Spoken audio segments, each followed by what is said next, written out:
खाइए हुजूर, और खाइए। यदि आपको और चाहिए तो और बोलिए, जी भर के खाइए। बहुत ही स्वादिष्ट दाल बनी है ना? खाइए खाइए। क्या लजीज दाल है। रुकिए, कहाँ ले जा रहे हैं आप इसे? ये खास बहरम खान साहब का थाल है। खास थाल तो है, किंतु इसमें आज की खास दाल नहीं है। बहरम खान साहब का खाना अलग से बनता है। अरे ले लो करीम, बहुत लजीज दाल है और हुजूर को भी अच्छी लगेगी। अरे डालो डालो भाई डालो। हाँ हाँ, ले जाइए दाल। मंगल, एक कटोरा लाइए शीघ्र।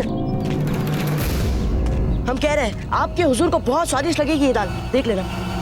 ले जाइए, ले जाइए, जाइए जाइए।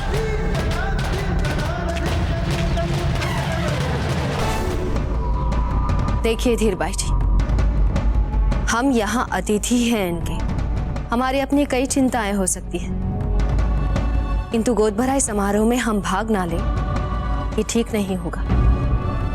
विशेषकर तब जब राव जी ने इस समारोह का आयोजन हमारे कहने से किया है। वही तो कह रहे हैं हम आपसे जीजा कि यदि समारोह आपके कहने से किया जा रहा है तो हमारे लिए भाग लेना आवश्यक क्यों है? हम इस समारोह में भाग तभी लेंगे जब हमें राणा जी की कुशलता के समाचार मिलेंगे।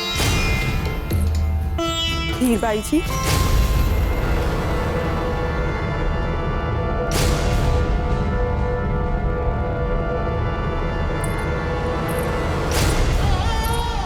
तो ये आपका अंतिम निर्णय कि आप हमारी गोद भराई समारोह में सम्मिलित नहीं होंगी? ऐसा नहीं है हंसा भाई जी, वो क्या है कि हम थक चुके हैं, वरना हमारा भी बहुत मन था। आप इस बात को अपने व्यक्तिगत मान अपमान का प्रश्न मत बनाइए। धीर बाई जी, यदि आप त्योहार के उत्सव में सम्मिलित होंगी तो देख लेना, आप अपनी सारी चिंताएं भूल जाएंगी और थकान भी। और हाँ, जैसे ही आपको राणा जी की कुशलता का समाचार मिलेगा, आपको हमारी गोद भराई में नृत्य करना पड़ेगा।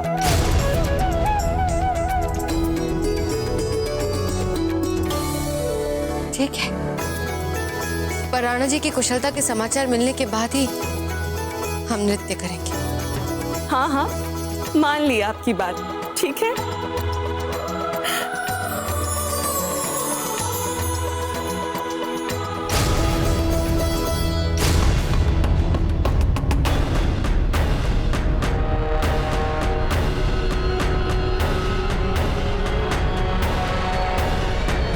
द्वारपाल! द्वारपाल! हमारे द्वारपाल कहाँ है? हुकुम अभी तो यही था। उसे हमारे सामने लाया जाए, जाओ। जी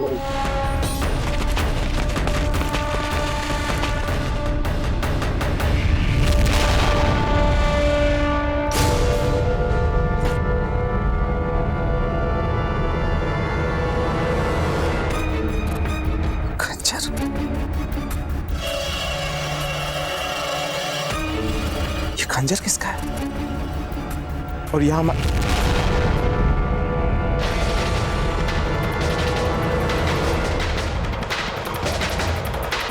इस पे तो बूंदी का राज चिन्ह अंकित है। इसका अर्थ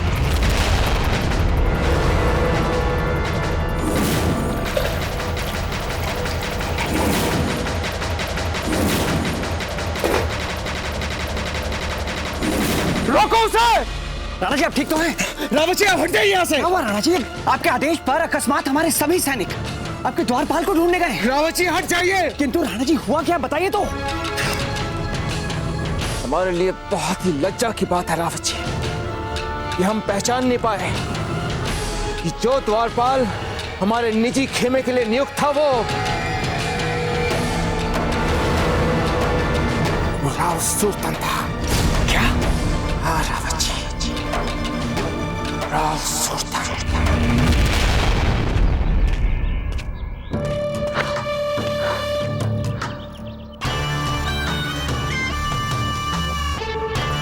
बच गए हम, नहीं पकड़ पाएंगे अब आप हमें। हम तो चले हम अब आपकी सुगंध वाली रानी के पास। कुछ नहीं कर सकेंगे अब आप हमारा।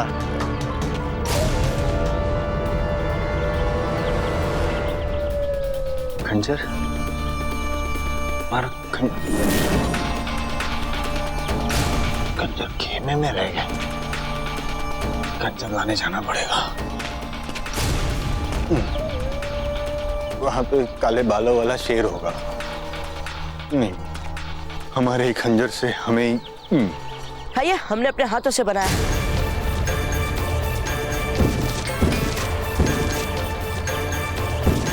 ये बहुत ही स्वादिष्ट दाल है, आपको तो लेनी चाहिए।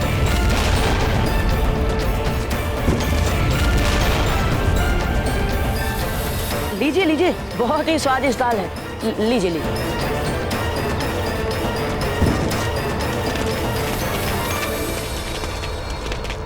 बस अब अंतिम काले खान और उसके टुकड़ी के सैनिक बचे हैं खाने के लिए, और आप लोग ध्यान से उनके भोजन में गुट्टी मिलाना, पकड़े मत जाना। हम तुरंत जंगल जाकर सभी लोगों को सचेत कर देते हैं। ठीक ठीक। हमने कहा था ना रथा कि हम आपके परिवार का कोई अहित नहीं होने देंगे। चलिए सभी लोग, और चलकर सुरक्षित स्थान पर छिप जाइए। चलिए।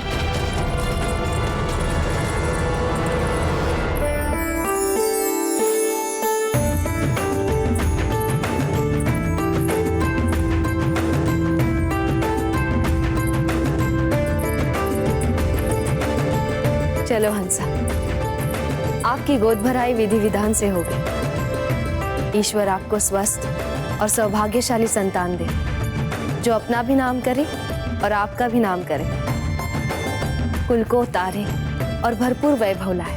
बहुत बहुत धन्यवाद महारानी जी। अंबागानी महारानी साहब, संदेश वाहक बूंदी जाके वापस आ गए हैं। शीघ्र बुलाओ उसे। जी महारानी।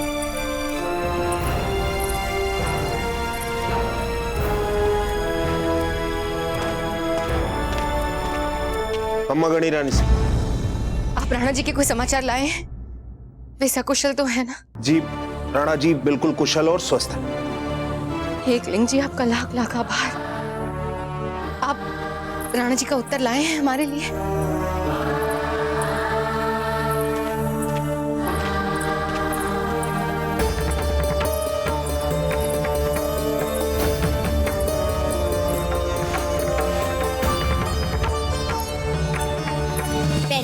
आ गया ना राणा जी के सकुशल होने का समाचार।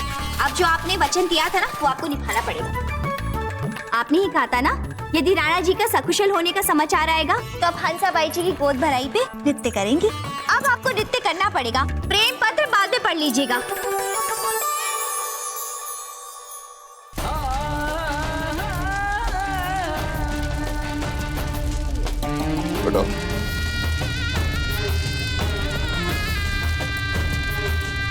बिस्मिल्लाह।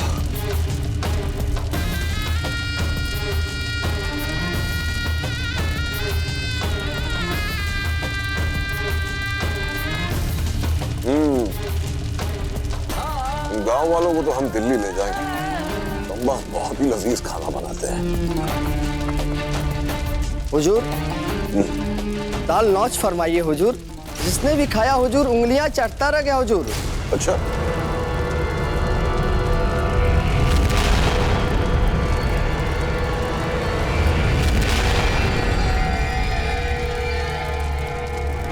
क्या हुआ हुजूर?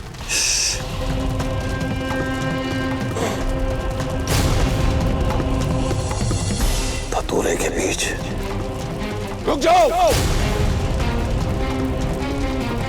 रुक जाओ। क्या हुआ हुजूर? तुम लोगों ने खाना खाया तो नहीं? जी नहीं। मत खाना। इस दाल में धतूरे के बीज मिले हुए हैं। इसे खाते ही तुम सब बेहोशी की नींद में खो जाओगे। या अल्लाह, हुजूर हमारी आधा से ज्यादा फौज ने खाना खा लिया है। क्या? हुजूर, हुजूर गजब हो गया। हमारे आधे से ज्यादा सैनिक बेहोश हो गए। कौन था खाने का जिम्मेदार? हुजूर, खाने के महकमे में तो सारे हमारे अपने ही लोग हैं, सिवाय उस। सिवाय किसके? कौन था वो नया शख्स? बोलो। हुजूर, नत्था का भाई लत्था, और आज सुबह ही उसे मैंने काम पे रखा। नत्था का भाई लत्था? जाओ पकड़ के लाओ, सबको पेश करो हमारे सामने। जाओ हुजूर। तुम भी जाओ खाना खा।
नहीं।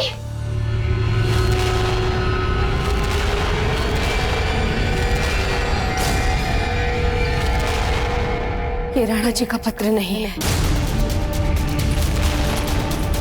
ये पत्र हमारा है जीजा। राणा जी ने हमें लिखा है, व्यक्तिगत है, सार्वजनिक नहीं। ये पत्र राणा जी का नहीं है।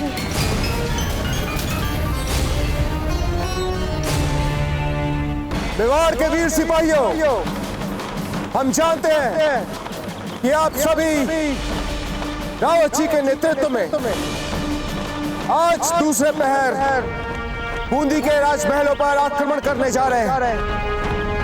परंतु जिस तरह उस कायर राव सूरतन ने हमारे खेमे की सुरक्षा व्यवस्था पर सेंध लगाई, उसके इस कायरतापूर्ण दुस्साहस के बाद एक पल भी रुकना ठीक नहीं होगा। इसलिए हम बूंदी पर आक्रमण करेंगे इसी समय। मेवाड़नाथ उदय सिंह जी की, मेवाड़नाथ उदय सिंह जी की, मेवाड़नाथ उदय सिंह जी की।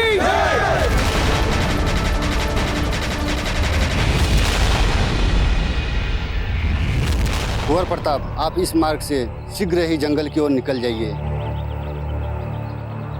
ए, सुनो। ए, यहाँ किसी भील को देखा तुमने? नहीं हुजूर, यहाँ पे कोई भील नहीं देखा।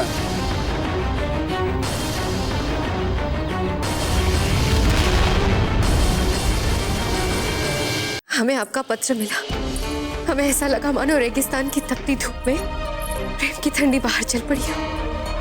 आपसे मिलने की आस ही तो हमें युद्ध भूमि में डटे रहने की शक्ति देती है। अब तो इसी समय आपके पास दौड़ कर आना चाहते हैं। ये तो इस सुल्तान सिंह ने हमारा जीना मुहाल कर दिया। हमारे अधिकतर सैनिक मारे जा चुके हैं। अब हमें अकेले ही उसे दुआ लेना होगा। तो यदि राव ममरक जी अपनी सेना सहित हमारी सहायता करने के लिए आ जाते तो आसानी हो जाती, अन्यथा हमें अब हमारी पराजय निश्चित दिखती है। आप तो इतनी सी बात भी समझ नहीं पा रही है धीर भाई जी कि ये है ही नहीं राणा जी की लिखावट। हम तो आरंभ की 4 पंक्तियां पढ़कर ही समझ गई थी। राणा जी सदा अपना पत्र आरंभ एकलिंग जी के नाम से करते हैं और इसमें तो ना उन्होंने हमारे बारे में और ना ही सज्जाविना के बारे में जानना चाहा है। आप समझ नहीं पा रही है, ये पत्र जाली है, झूठा है। नहीं, झूठा ये पत्र नहीं। झूठा राणा जी के लिए आपका प्रेम है। पहले हमारे तो स्वप्न को भ्रम बताया, उसके बाद जब राणा जी की आत्मा का संबंध हमारी आत्मा के साथ सिद्ध हो गया तो आप इस पत्र को जाली बता रही हैं।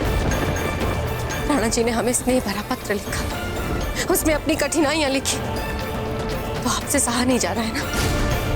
आपको इस पत्र से डाह है ना, तो ठीक है, हम कह देंगे राणा जी से कि आज के बाद हमें ऐसा स्नेह भरा पत्र ना लिखें।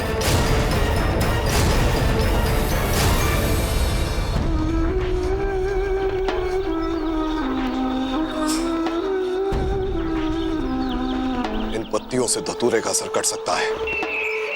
फौरन तमाम बेहोश सिपाहियों को एक एक पत्ती चबाने के लिए दी जाए।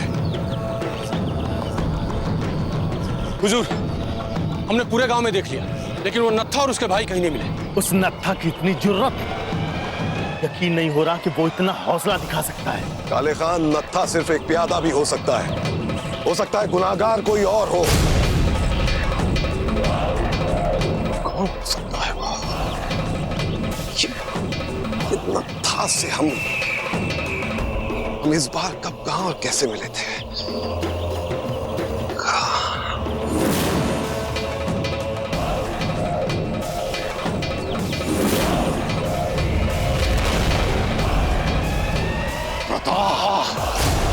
प्रताप, सुभान अल्लाह, कितना ज़हीन दुश्मन है हमारे ही खेमे में उसका, हमारी ही फौज के साथ मिलकर हमें ही खत्म करने की साजिश कर रहा था। वाह वाह, उसने हमारी तमाम तैयारियां देख ली हैं। अब भागा है वो भीलों के पास उन्हें आगाह करने के लिए। इसी वक्त जंगल पे हमला करेंगे। फौरन फौज को हमले के लिए तैयार किया जाए। अभी और इसी वक्त हमला होगा। जाओ। जी हुजूर।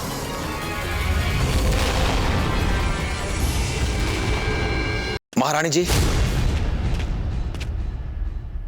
महारानी जी, हमें सूचना मिली है। उदय सिंह जी ने एक पत्र भेजा है और पत्र में लिखा है कि हमें इसी समय सेना को लेकर उनकी सहायता के लिए वहां पहुंचना होगा। हाँ राव जी, इस पत्र में ऐसा ही लिखा है। आप राणा जी की सहायता करने के लिए अपनी सेना सहित प्रस्थान करने की कृपा करें। धीर भाई जी, ये राणा जी की शैली नहीं है। हमें तो इसमें किसी षड्यंत्र का आभास हो रहा है।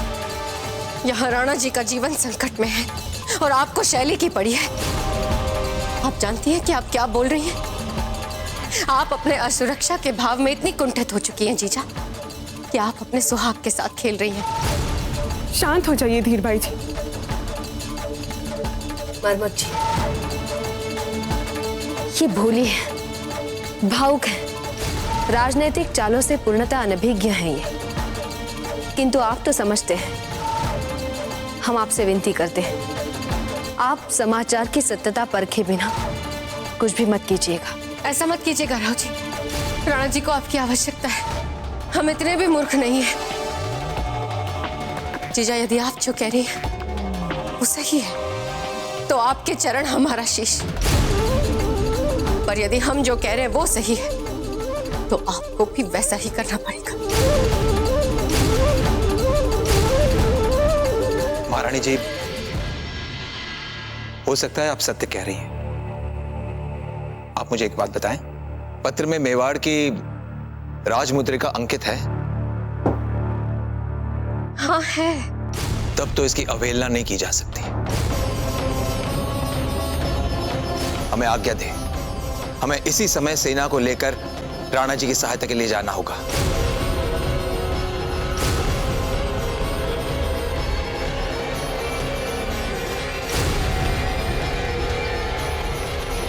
हे भगवान, ये मुगल सेना हमारे पूरे जंगल को जलाने की योजना बना रहे हैं। राणा खेता जी, इससे पहले कि मुगल सैनिकों की चेतना लौटे हमें जंगल खाली करना होगा। हमारे पास समय बहुत कम है राणा खेता जी।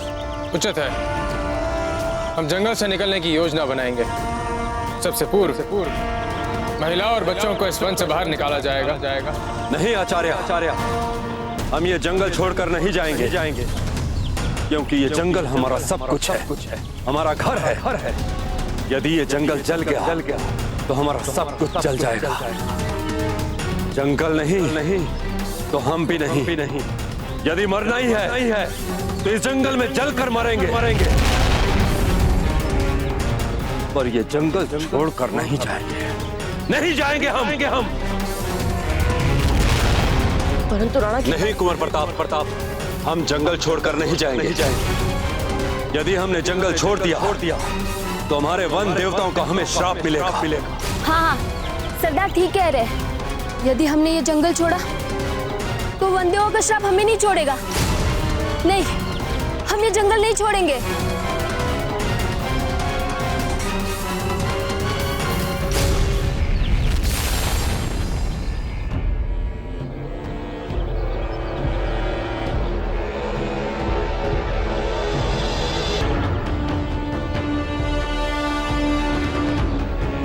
चूहे छोड़ो।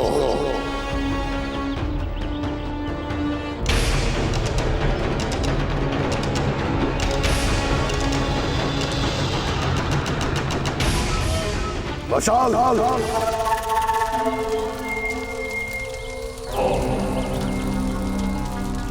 लो प्रताप, आज हम इस चूहे बिल्ली के खेल को खत्म कर देते हैं। अलविदा।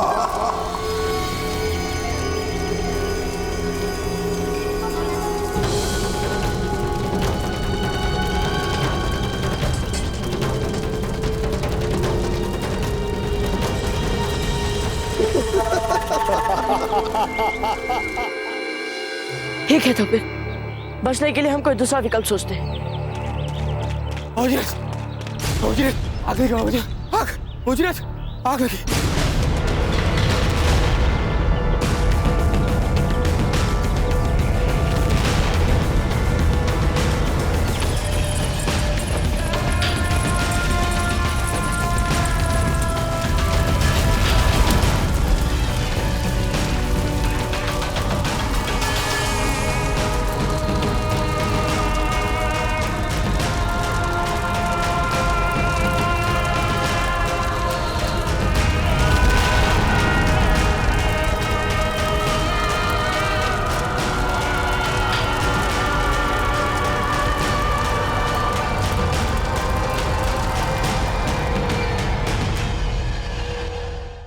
और भी मजेदार वीडियो के लिए हमारे चैनल को लाइक, शेयर और सब्सक्राइब करें।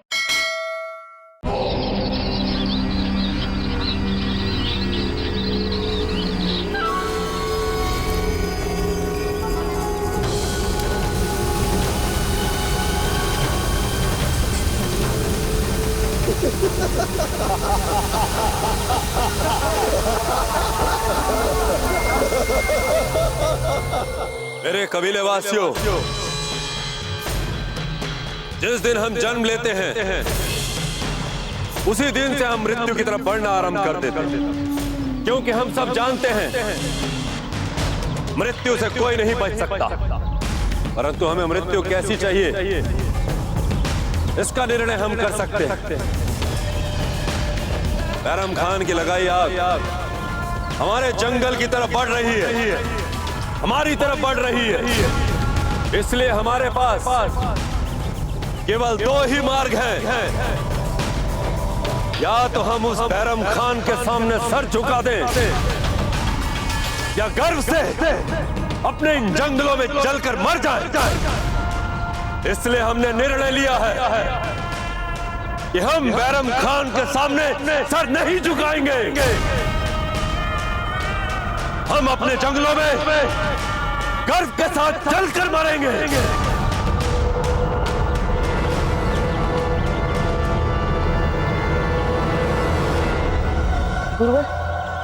गुरुवर, ये सारे लोग ऐसा क्यों कर रहे हैं?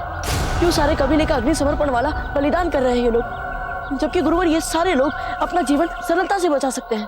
और प्रताप, आपको उनकी आत्म बलिदान पर प्रश्न चिन्ह लगाने का कोई नैतिक अधिकार नहीं, विशेषकर तब जब स्वयं आपकी वंशावली सर झुकाने से श्रेष्ठ सर कटाने को मानती आई है। परंतु गुरुवर, आग बढ़ती जा रही है। गुरुवर, हम सचमुच इन्हें बचाना चाहते हैं गुरुवर। और प्रताप, जब ये चूहा अंधेरे से निकलने का मार्ग ढूंढ सकता है, तो क्या हम इस परिस्थिति से निकलने का मार्ग नहीं खोज सकते?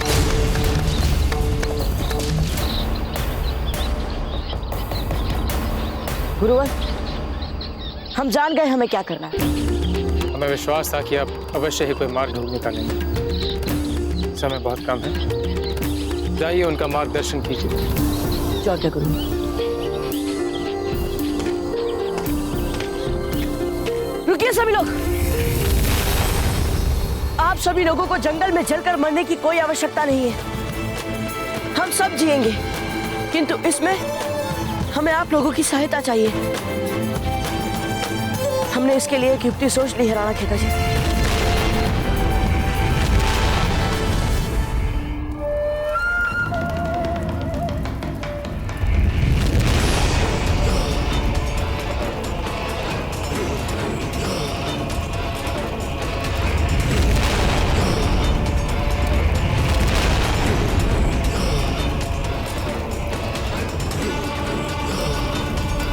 मेरी आंखों के सामने मेरा जंगल जल रहा है और मैं कुछ नहीं कर पा रहा। कुंवर प्रताप की बातों पर भरोसा कर मैं चुपचाप बैठकर अपना चलता हुआ घर देख रहा हूं। नहीं, मैं ऐसा नहीं होने दूंगा। मुझे कुछ ना कुछ करना ही होगा, करना ही होगा। ये क्या कर रहे हो? देखो, तुम दोनों मुझे जाने दो, वरना मैं जोर जोर से चिल्लाऊंगा। इतने वर्षों से बावजूद के साथ रहकर मैं उन्हें जितना जानता हूँ, एक बात तो निश्चित रूप से कह सकता हूँ कि यदि बावजूद कोई वचन लेते हैं तो उसे अवश्य ही निभाते हैं। इसलिए हमें उतना ही करना है जितना उन्होंने करने के लिए कहा। समझ गए नत्था? याद रखना ये बात।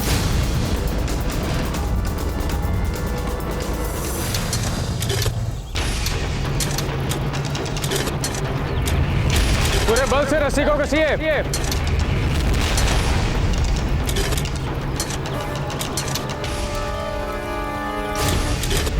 ध्यान रहे कि नालियां चौड़ी कम किंतु अधिक गहरी रहे, क्योंकि हम जिसमें पानी डालें तो पानी तीव्र गति से दौड़ना चाहिए।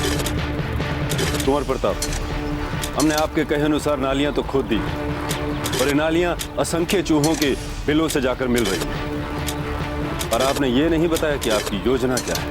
अच्छा देखिए, साधारण परिस्थिति में हम सब जानते हैं कि चूहे धरती पर चलने के बजाय अपने खोदे हुए बिलों में दौड़ना अधिक पसंद करते हैं। अब आप सब अपने जंगल का चप्पा चप्पा जानते हैं और आप लोगों ने चूहों के बिलों तक जाने वाली सारी नालियां भी खोद दी।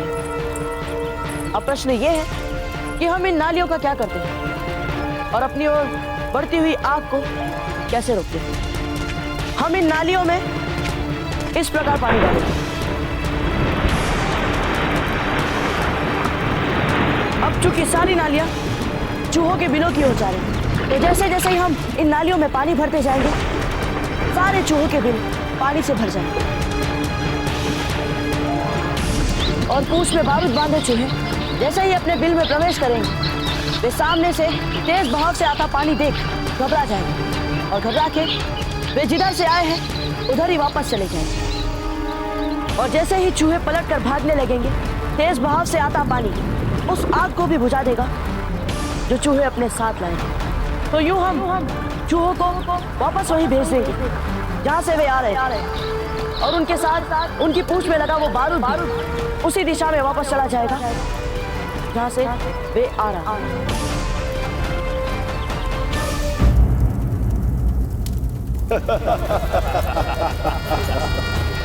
प्रताप, अपने आप को बहुत बड़ा शेर समझता था ना? देख, हमने मामूली चूहों की मदद से तेरा शिकार कर लिया।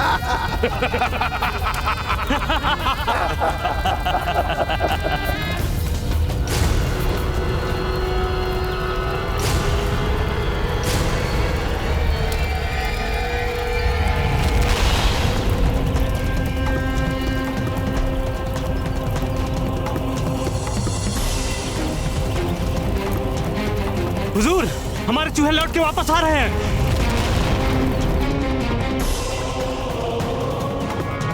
हुजूर, वो देखिए, जंगल में आग का बढ़ना रुक चुका है। तो ये क्या? हुजूर, चूहे पलट के इसी तरफ आ रहे हैं। हेलो, एक भी चूहा हमारे बारूद के जखीरों तक नहीं पहुंचना चाहिए। सिपाहियों, पकड़ो चूहों को, भागो भागो।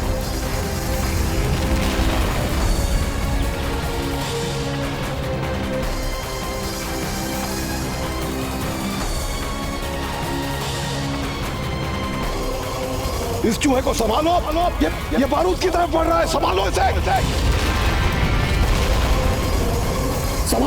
संभालो इसे।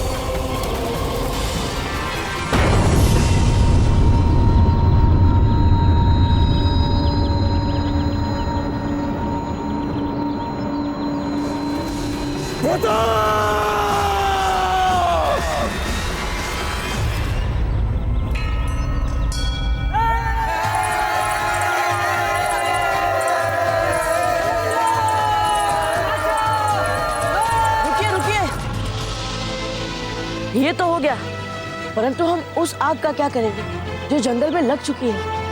आप बिल्कुल चिंता ना करें कुंवर प्रताप। हम वनवासियों के पास एक औषधि चूर्ण होता है जिसके छिड़काव करने से आग रुक जाती है। मैंने कबीले के कुछ अनुभवी भीलों को भेज दिया इस कार्य के लिए, तो छिड़काव करेंगे और आग तुरंत रुक जाएगी। जंगल में आग को फैलने से रोकना एक बड़ी चुनौती थी कुंवर प्रताप। आपकी अद्वितीय युक्ति ने ये कार्य भी करके दिखा दिया। सरदार, कुछ चूहे वापस गांव की ओर जा रहे हैं। अब लगता है वे पानी के पहुंचने से पहले पलट के भाग रहे हैं। आप उन चूहों की चिंता मत कीजिए, ये घर के भेदी हैं। ये पुनः बैरम खान की लंका में जाके ही अग्नि लगाएंगे। हमारे सिपाही चूहों तक को नहीं संभाल सकते, हमारे बारूद खाने तो महफूज है। जी हुजूर, और अगर यहाँ पे कोई नुकसान होता भी है तो उसको दुरुस्त करवाने के लिए हमने गांव से कुछ मजदूरों को बुलाया है। मेरे छगल को बचा लो, मेरे छगल को बचा लो। हृदय, ये देखो नत्था को। क्या चाहते हो तुम लोग? मैं अपने परिवार के कुशल मंगल के लिए भगवान से प्रार्थना भी नहीं कर सकता हूँ। अरे वहां देखो, भगवान तुम्हारी याचना का फल वहां दे रहा है। आओ चलो दिखाता हूँ। सच? देखा ना था, जंगल बच गया है, आग बुझ गई है, बस थोड़ा सा काला धुआं रह गया है। कुंवर प्रताप सच कह रहे थे, वो बचा लेंगे हमारे परिवार को, मेरे जंगल को, मेरे भील, मेरे भाई बंधु को। नत्था, अब तुम्हें हम पर विश्वास ना करने के लिए क्षमा तो मांगनी चाहिए। वैसे नहीं मांगोगे तो भी चलेगा, अगर मांग लो तो ठीक रहेगा। अरे नत्था, ये नत्था कहाँ चला गया अचानक? पता नहीं प्रताप ने ये सब कैसे किया। सारे इम्कानात दुरुस्त थे, सोची समझी चाल चली थी, फिर कैसे?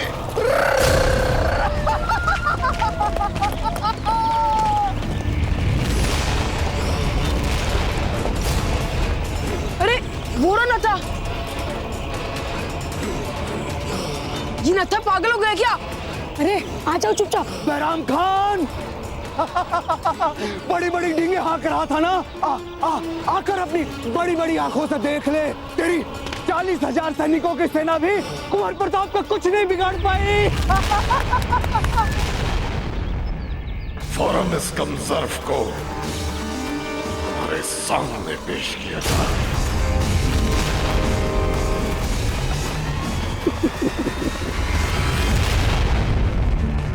रावत जी, कुंवर प्रताप और भीलों के बीच क्या प्रगति हुई है, इसकी अब तक हम तक कोई सूचना नहीं पहुंची।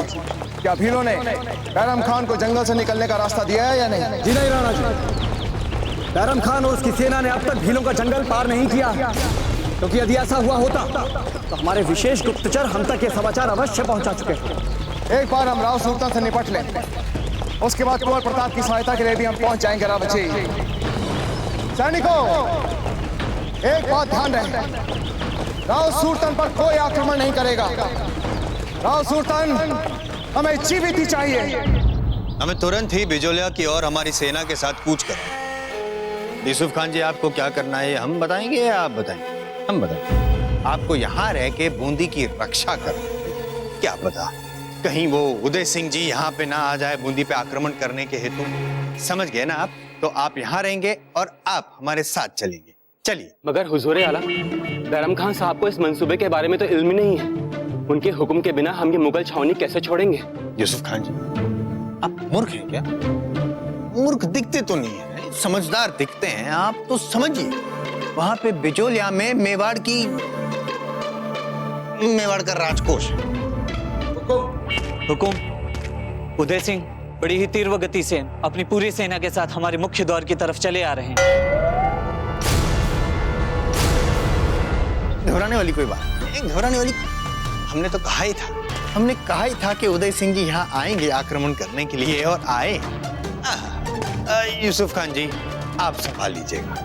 बस एक बार मेवाड़ की रानी और मेवाड़ का राजकोष हमारे हाथ लग जाए, तत्पश्चात तो उदय सिंह जी को हम यूं हमारे इशारों पे नचाएंगे और यूं हम उन्हें पराजय भी कर लेंगे। समझे?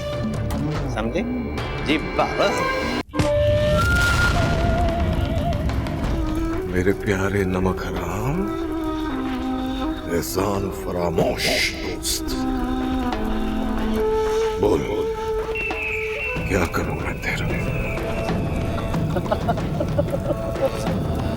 बैराम खान, अब चाहे तुम जो कुछ भी कर लो, इस युद्ध को कोई अंतर नहीं पड़ता। अब पड़ता है। बोल प्रताप कहाँ है? बोल। बैराम खान, अभी कुछ समय पहले पहुंचते तो मैं न केवल प्रताप का बल्कि उसके पूरे परिवार का होता बता देता। हो सकता था पूरे वंश को समाप्त करने के लिए मैं तुम्हारी सहायता नहीं करता, किंतु जिस तरह से उसने प्राणों की परवाह किए बिना तो जैसे विश्वासघाती को वचन देकर वचन निभाकर दिखाया है, उसने अपनी मातृभूमि और हमारे जंगल को बचाया है। इसके बाद बैराम खान, तुम चाहे मुझे जो कुछ कर दो, मेरे मुंह से प्रताप के लिए कुछ नहीं निकाल पाओगे, कुछ नहीं। और यदि मेरे जैसे लोग मर भी जाए तो इस संसार को कोई बहुत बड़ा अंतर नहीं पड़ता।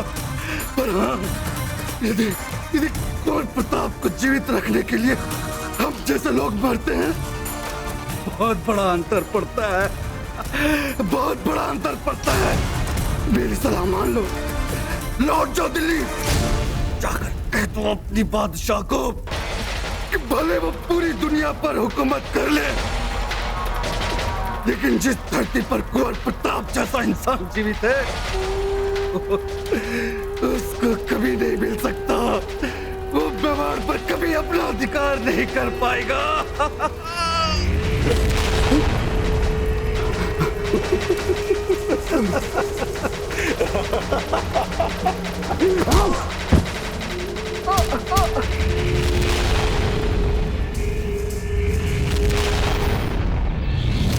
कुंवर प्रताप, आपने ना हमारे कबीले को बचाया है, अपितु पूरे जंगल को नष्ट होने से बचा लिया।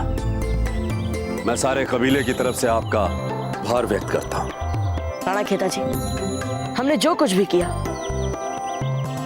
वो सब हमारे गुरुवर के आशीर्वाद का फल था। कीर्तिमान भव, विजय भव।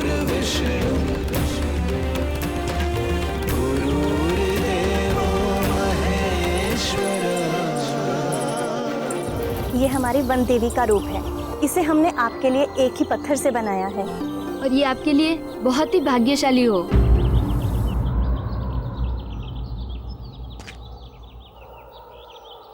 कुंवर प्रताप, इसे हमारी कुल देवी का आशीर्वाद समझकर रख लीजिए। इसे हमेशा अपने पास रखिएगा।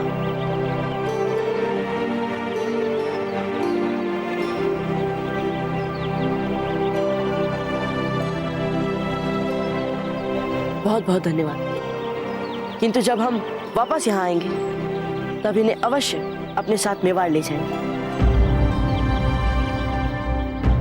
वापस आएंगे? तो अभी आप कहाँ जा रहे कुंवर प्रताप? कहाँ जा रहे हैं आप? ये सत्य है कि बैरम खान को आगे बढ़ने से रोकने में हम सक्षम हुए, किंतु यह भी सत्य है कि संकट अभी समाप्त नहीं हुआ। हम जानते हैं गुरु, किंतु हमारे पास और कोई विकल्प नहीं। हमें तुरंत वापस वहां जाकर बैरम खान की योजनाओं को जानने के लिए रत्था और अपने मित्रों के साथ सम्मिलित होना पड़ेगा। न जाने क्यों उन लोगों के प्रति हमारे मन में बुरे बुरे विचार आ रहे हैं।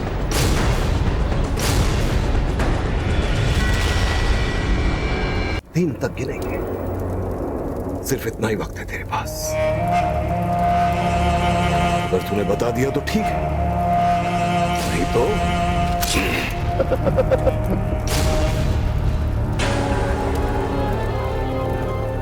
एक एक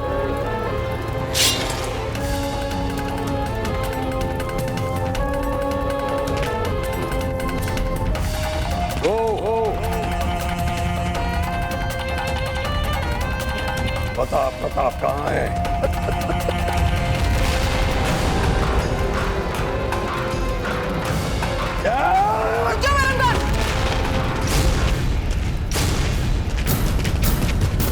अगर तुम्हें कुंवर प्रताप के बारे में जानना है तो नत्था को मार के तुम्हें कुछ प्राप्त नहीं होगा। सुभान अल्लाह, कमाल हो गया ये तो। लेकिन हमारी एक बात सुन लो तुम सब कान खोल के। अब हमें तुम लोगों से ये जानने की जरूरत ही नहीं है कि प्रताप कहाँ है, क्योंकि जहां तक हम प्रताप को जानते हैं वो खुद ब खुद तुम लोगों को बचाने यहाँ आ जाएगा। तुम लोग खुद तो मरोगे ही, और वो प्रताप भी अपने आप हमारे जाल में फंस गया।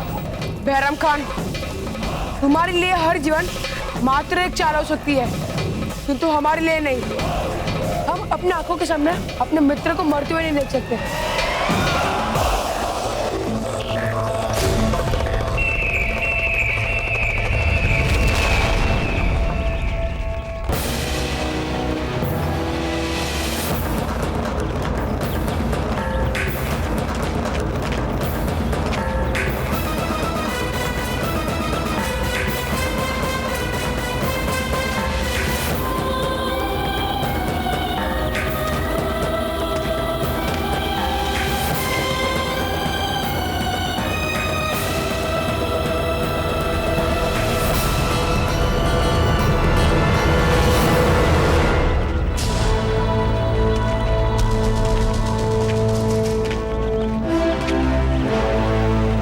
ये कहानी है भारत के वीर पुत्र और मेवाड़ रत्न महाराणा प्रताप की।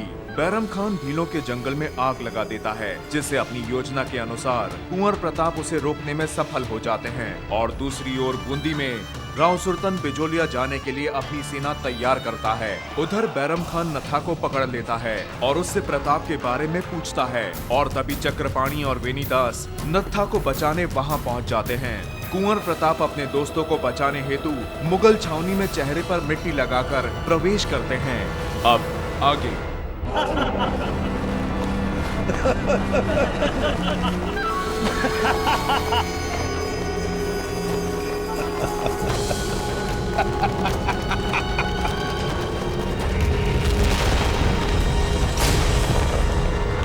दोनों मरने से पहले सच सच बता दो, क्या कुंवर प्रताप के गले में वो विष था या नहीं? नहीं लगता, उस हार में कोई विष नहीं था।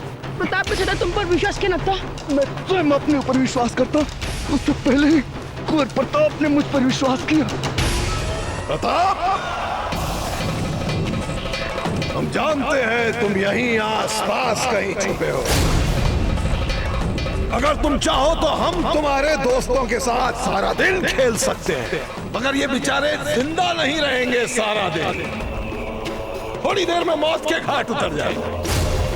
अगर तुम चाहते हो कि तुम्हारे ये दोस्त जिंदा रहे, तो अपने आप को हमारे हवाले कर दो।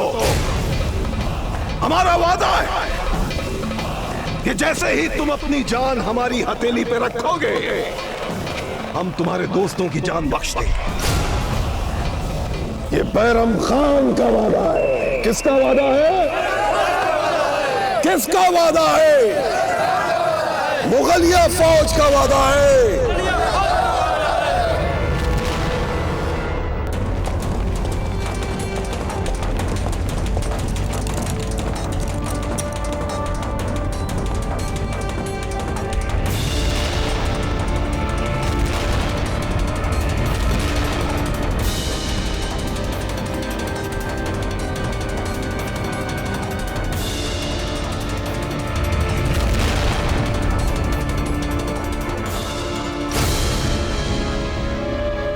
घुमेरू जी, देखा उदय सिंह जी कितनी विशाल सेना लेके आए हैं हम पर हमला करने हेतु। उदय सिंह जी, कीजिए कीजिए, बूंदी पे हमला कीजिए। अरे आपके राजकोष और सुगंध वाली रानी को प्राप्त करने हेतु हम एक तो क्या 3-4 बूंदी को न्यौछावर कर सकते हैं, हमारा सर्वस्व न्यौछावर कर सकते हैं। जी बाबा हो गया।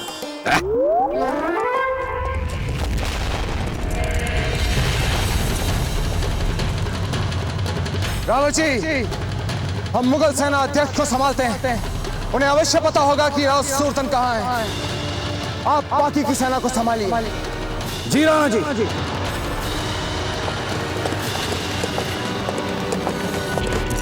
जलदार हो!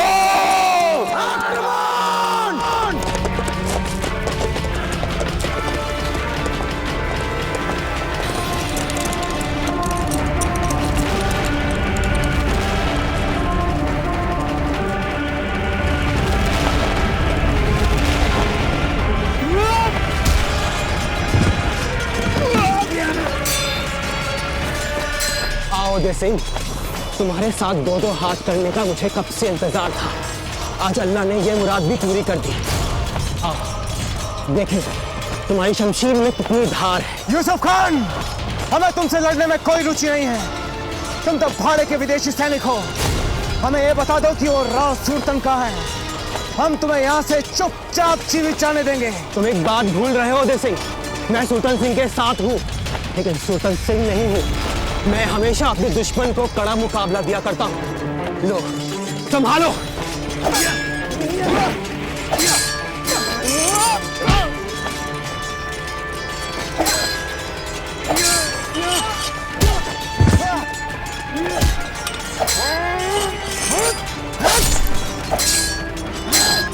उदय सिंह, तूफान,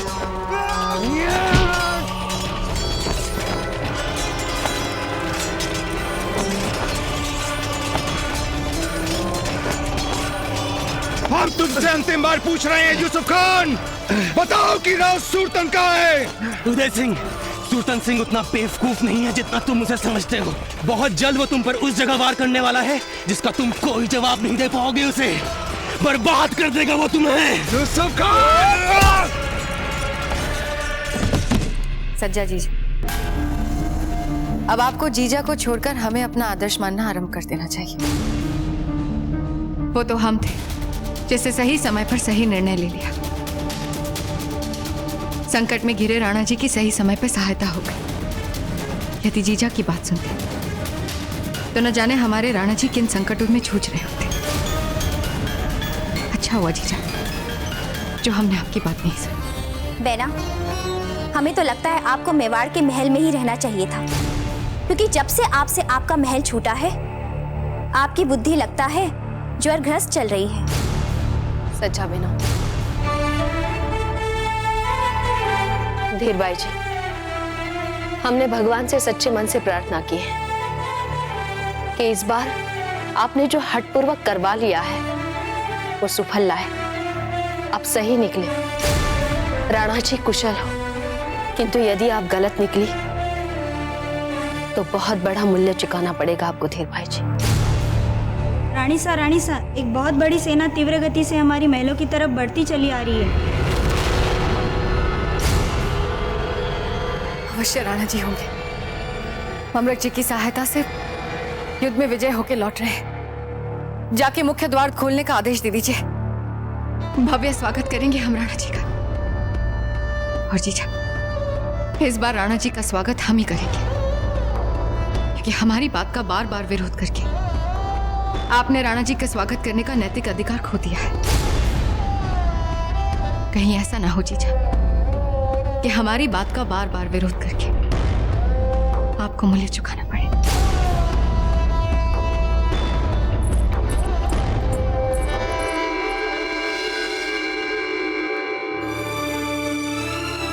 हे गिरधर गोपाल, राणा जी को स्वस्थ और सकुशल रखने और विजयश्री के साथ वापस लाने के लिए कोटि कोटि आभार।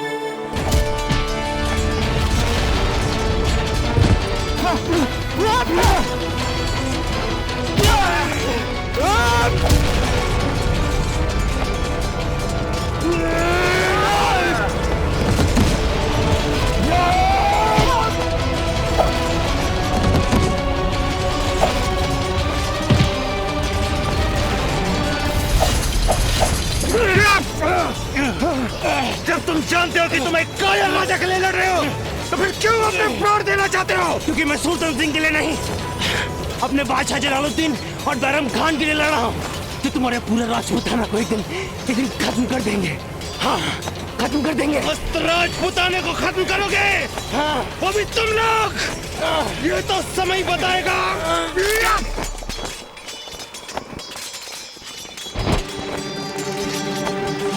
राजपूताने को खत्म करेंगे। रावण जी!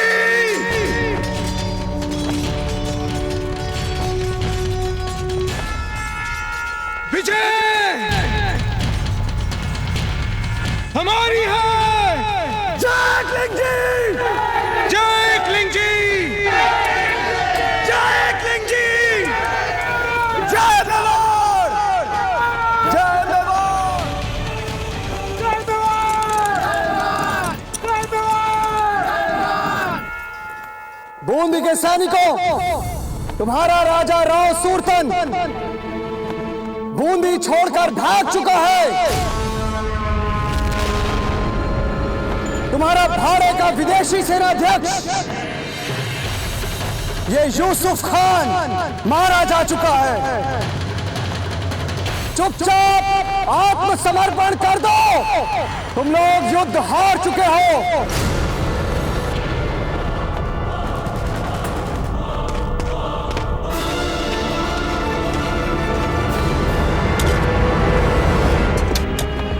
रावत जी, बूंदी की प्रजा को तत्काल एक शासक की आवश्यकता है। हमें हाड़ा सूरजन सिंह का राज्याभिषेक कर देना चाहिए। वही यहाँ की प्रजा के लिए सही और न्यायप्रिय शासक होंगे। आपका कहना उचित है राणा जी, और वैसे भी हाड़ा सुरजन सिंह जी कई वर्षों से बूंदी के कारागृह में बंदी रहे। विपरीत परिस्थितियों में भी अपने आप पर संतुलन बनाए रखना ही हड्डा राजपूत की शान होती है। हम अभी तत्काल उन्हें मुक्त करवाते हैं।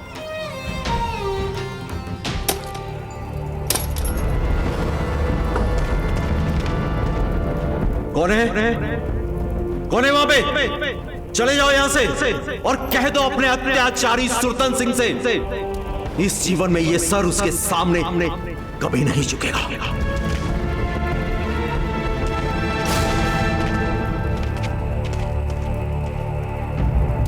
आज से बूंदी की समस्त प्रजा आपके आगे ही अपना शीर झुकाएगी हाड़ा सुरजन सिंह जी। रावत जी, डुड्डा, पिताजी,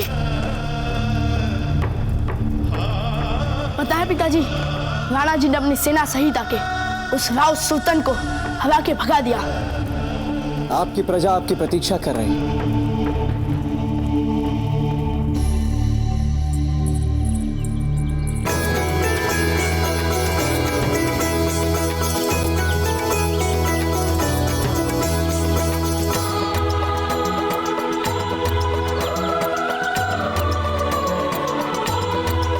हमारे श्रृंगार में कोई भूल चूक हो गई हो तो तुरंत ठीक कर दो। हे भगवान, कितना नखरा। विजयोल्लास और आनंद का क्षण है हंसा, ऐसे नहीं कहते।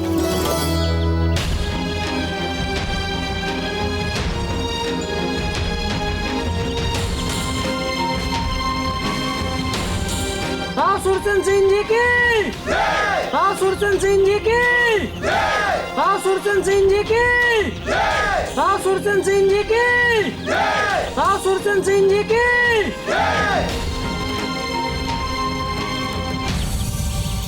महाराणा उदय सिंह जी, बूंदी को सुरतन सिंह के अत्याचार से मुक्ति दिलाने के लिए हम और हमारी प्रजा सदा ही आपकी आभारी रहेगी। हाड़ा जी, जब तक राव सुरतन सिंह जीवित है तब तक हम चैन से नहीं बैठेंगे। बहुत बदले लेने हमें उससे, बहुत बदले।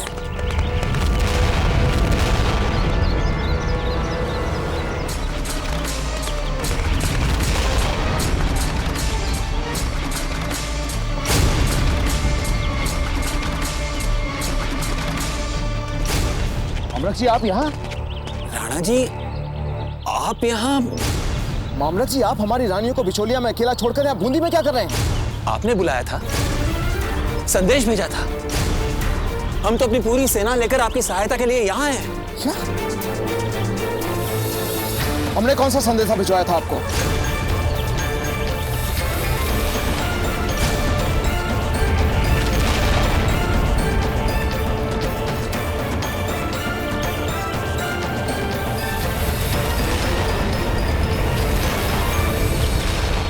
ये राव सुरतन का षड्यंत्र है। उसने आपको सेना सहित यहाँ बुलाया है ताकि वहां बिचौलिया में हमारी रानियां और मेवाड़ का राजकोष वो सुरक्षित रह जाए।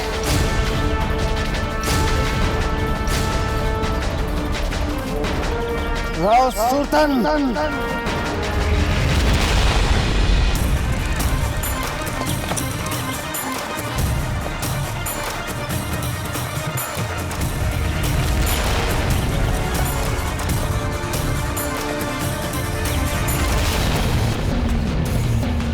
क्या बात है जीजा? अब तो राणा जी की सेना इतनी पास आ चुकी है। ये हमारी सेना नहीं है धीर भाई जी, ये बूंदी का ध्वज है।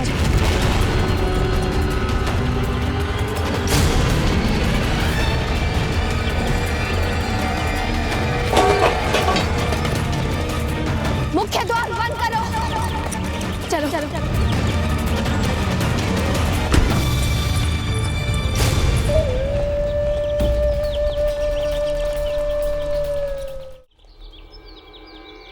मुख्य द्वार बंद।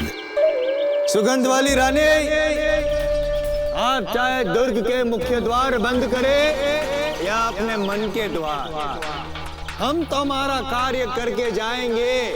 एक लिंगेश्वर नाची, आप ही हैं जो हमारे कुल की मान मर्यादा की रक्षा कर सकते हैं। चाहे तो हमारे प्राण ले लीजिए, परंतु हमारे रानियों के मान सम्मान और मर्यादा पर आंच मत आने देना। हे गिरधर गोपाल, आज हमारे सामने फिर से वो घड़ी आ गई है जहां एक क्षत्राणी को अपने जीवन और गौरव दोनों में से किसी एक को चुनना पड़ता है। हमें शक्ति दीजिए प्रभु, हम आपके आशीर्वाद से अपने प्राणों की परवाह किए बिना अपने गौरव को बचा सके।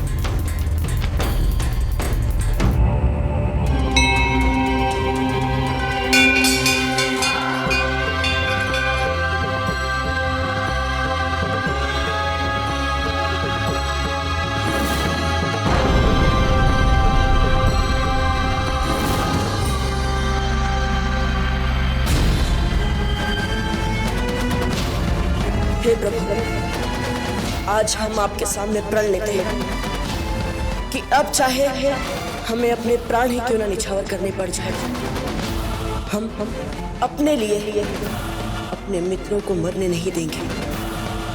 हम प्रण लेते हैं प्रभु।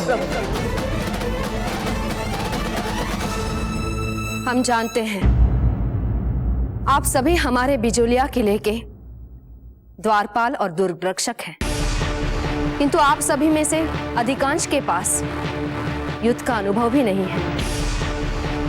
किंतु यदि आपके पास अपने सम्मान और गौरव की रक्षा करने के लिए मर मिटने का साहस है तो कोई भी सेना आपको पराजित नहीं कर सकेगी।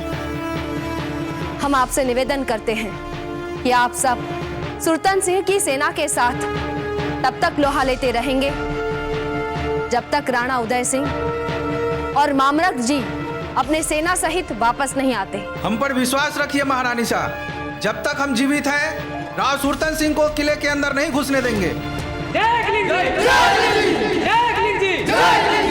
जय राजपूताना।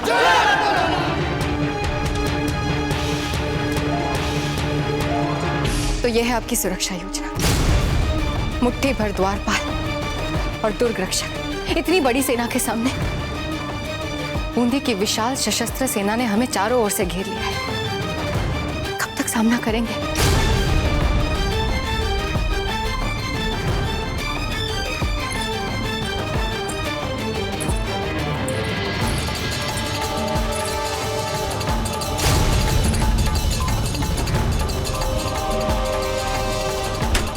जीजा, नहीं सजाबाई जी, महारानी जी को बाल गोपाल की पूजा शांति से करने दीजिए। अब उन्हें उनके बाल गोपाल ही कोई मार्ग दिखा पाएंगे। हमें पता है कि इस किले में मुख्य सैनिक नहीं है। अधिक से अधिक छोटी मोटी टुकड़ी होगी यहाँ सुरक्षा हेतु। ये बात हमें कैसे पता चली, ये हम बताएंगे या आप बताएंगे? हम बताएंगे घुमेरू जी, क्योंकि बिजोलिया की सेना तो राव मामरक जी के साथ उदय सिंह जी की सहायता करने गई है। हमें ऐसा प्रतीत होता है कि ये बिजोलिया के राजा राव मामरक नहीं, राव मामूर्ख है। बहरहाल निडर हो जाइए हमारे वीर सैनिकों और निडर होकर दुर्ग के मुख्य द्वार को तोड़ दीजिए ताकि हम भीतर जा सके हमारी सुगंध वाली रानी के पास। जाइए।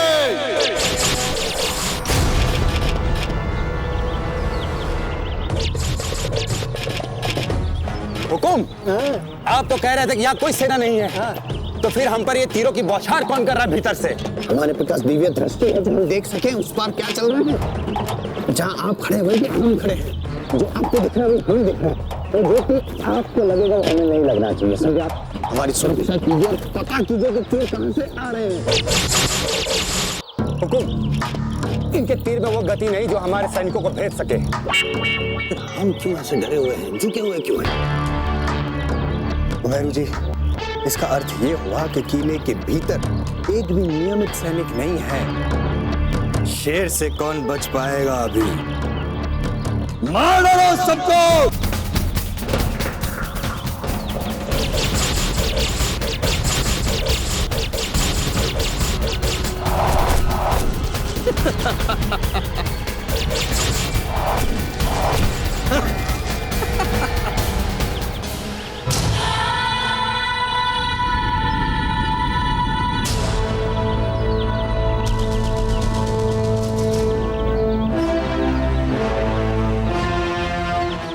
आ रहे हैं बैरम खान।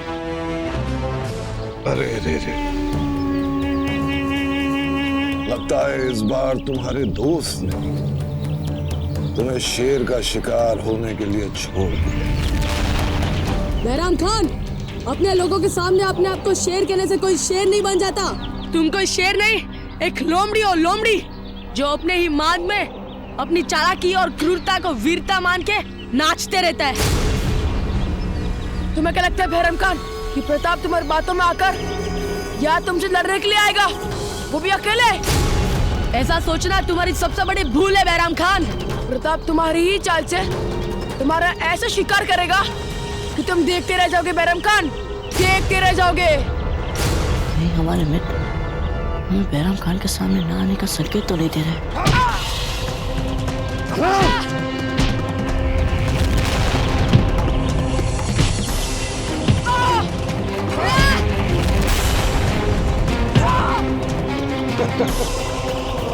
इतनी लातें और जूते खा रहे हो, फिर भी इतना गुमान?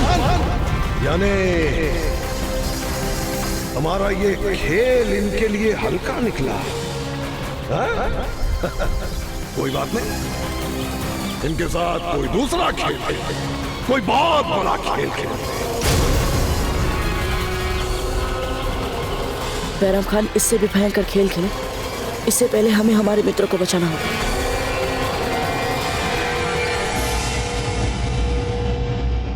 मेवाड़ के वीर महाराणा प्रताप के जीवन को करीब से जानने के लिए चैनल को सब्सक्राइब करें और बेल आइकॉन दबाना न भूलें।